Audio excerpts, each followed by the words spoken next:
দৌহিত্র হজরত ইমাম হোসেন ও তার পরিবারের সদস্যরা শহীদ হয়েছিলেন। আমি তাদের প্রতি গভীর শ্রদ্ধা জানাচ্ছি।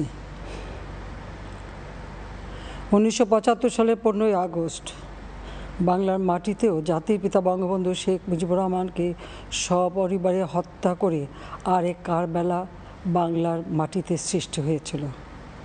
যারা শাহাদাত বরণ করেছেন আমি তাদের প্রতি শ্রদ্ধা জানাচ্ছি। 1971 সালে মহান মুক্তিযুদ্ধের 23 লাখ শহীদ এবং 2 লাখ নির্যাতিতা মা বোনের প্রতি শ্রদ্ধা জানাই।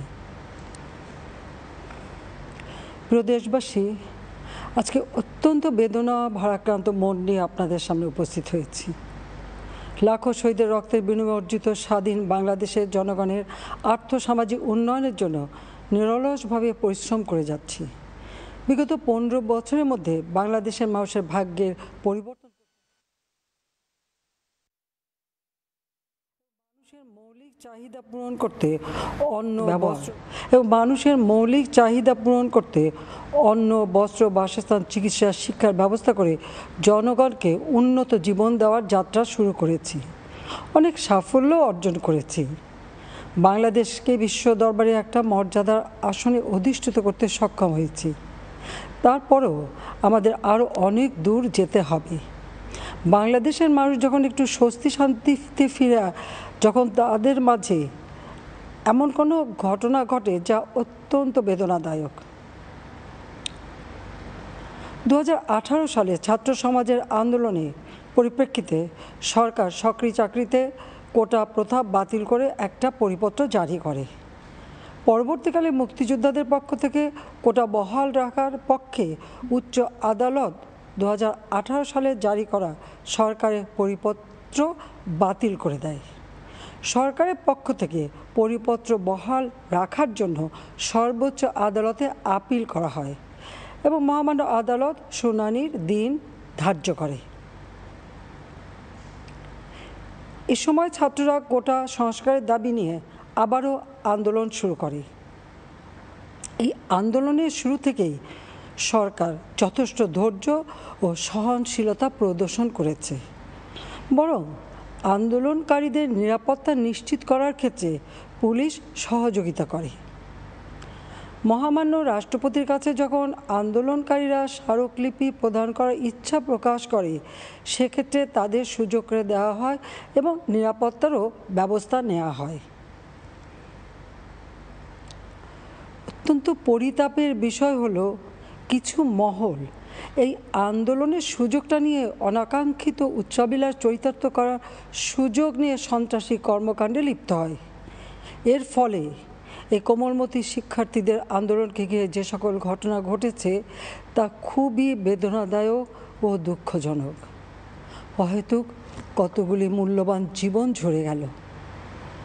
আপনজন হারাবার বেদনা যে কত কষ্টের তা আমার থেকে আর কে বেশি জানে। যারা মৃত্যুবরণ করেছে তাদের আত্মার মাগফিরাত কামনা করছি। পরিবারের সদস্যদের প্রতি গভীর সমবেদনা জানাচ্ছি। আমি প্রতিটি হত্যাকাণ্ডের নিন্দা জানাই। যে সকল ঘটনা ঘটেছে তা কখনোই কাম্য ছিল না। চট্টগ্রামে সন্ত্রাসীরা বহুতল ভবনের ছাদ থেকে ছাত্রদের হত্যার উদ্দেশ্যে নির্মমভাবে নিচে ছুঁড়ে ফেলে দিয়েছে। অনেক ছাত্রের হাত পায়ের রগ কেটে দেয়, তাদের উপর লাঠি পেটা ও ধারালো অস্ত্র দ্বারা আঘাত করে। একজন মৃত্যুবরণ করেছে, অনেকে মৃত্যুর সাথে পাঞ্জা লড়ছে। ঢাকা, রংপুর এবং রাজশাহী বিশ্ববিদ্যালয়ের উপাচার্যের বাসভবন ও ছাত্রছাত্রীদের আবাসিক হলে অগ্নিসংযোগ ও ভাঙচুর করা হয়। সাধারণ পথচারী, দোকানিদের আক্রমণ, এমনকি রোগীবাহী অ্যাম্বুলেন্স চলাচলে বাধা প্রদান করা হয়। মেয়েদের হলে ছাত্রীদের উপর আক্রমণ করা হয়েছে এবং লাঞ্ছিত করা হচ্ছে। আবাসিক হলে প্রবোজদের হুমকি দেওয়া হয় এবং আক্রমণ করা হয়েছে। শিক্ষকদের উপর চড়াও হয়ে তাদের গায়ে হাত তোলা হয়েছে। আমি বিশ্বাস করি যারা কোটা সংস্কার আন্দোলনে জড়িত তাদের সাথে এই সকল সন্ত্রাসীদের কোনো সম্পর্ক নেই, বরং সন্ত্রাসীরা এদের মধ্যে ঢুকে সংঘাত ও নৈরাজ্যকর পরিস্থিতির সৃষ্টি করছে। এই ধরনের ঘটনার সঙ্গে যারা জড়িত তাদের চিহ্নিত করে উপযুক্ত শাস্তির ব্যবস্থা করা হবে। যারা হত্যাকাণ্ডের শিকার হয়েছে তাদের পরিবারের জন্য জীবন জীবিকা নির্বাহের ক্ষেত্রে যে সহযোগিতা দরকার তা আমি করব। আমি দ্ব্যর্থহীনভাবে ঘোষণা করছি, যারা হত্যাকাণ্ড, লুটপাট ও সন্ত্রাসী কর্মকাণ্ড চালিয়েছে, এরা যেই হোক না কেন, তারা যেন উপযুক্ত শাস্তি পায় সে ব্যবস্থা নেওয়া হবে। আমি আরও ঘোষণা করছি, হত্যাকাণ্ড সহ যে সকল অনভিপ্রেত ঘটনা ঘটেছে, সুষ্ঠু ও ন্যায় বিচারের স্বার্থে সে সকল বিষয়ে বিচার বিভাগীয় তদন্ত করা হবে। কাদের উস্কানিতে সংঘর্ষের সূত্রপাত হলো, কারা কোন উদ্দেশ্যে দেশকে একটি অরাজক পরিস্থিতির দিকে ঠেলে দিল, তা তদন্ত করে বের করা হবে। আমি আন্দোলনরত কোমলমতি ছাত্রছাত্রীদের নিরাপত্তা নিয়ে অত্যন্ত উদ্বিগ্ন। এই সন্ত্রাসীরা যে কোনো সময় সংঘাতের পরিবেশ তৈরি করে তাদের ক্ষতি সাধন করতে পারে।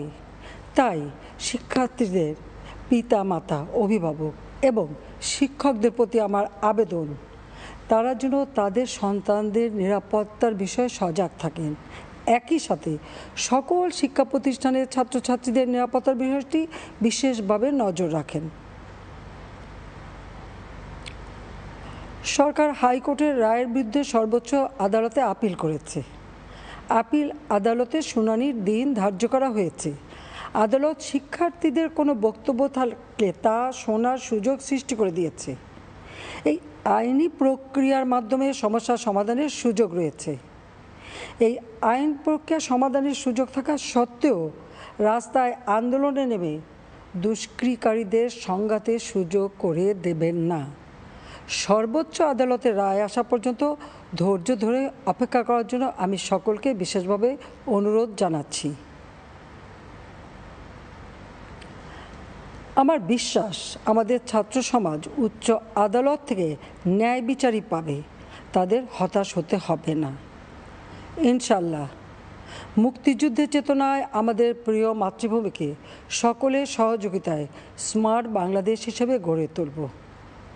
আমি আবারও এই অনাকাঙ্ক্ষিত ঘটনায় যারা নিহত হয়েছেন তাদের জন্য গভীর দুঃখ প্রকাশ করছি এবং পরিবারের সদস্যদের প্রতি আমার সমবেদনা জানাচ্ছি। খোদা হাফেজ। জয় বাংলা, জয় বঙ্গবন্ধু। বাংলাদেশ চিরজীবী হোক।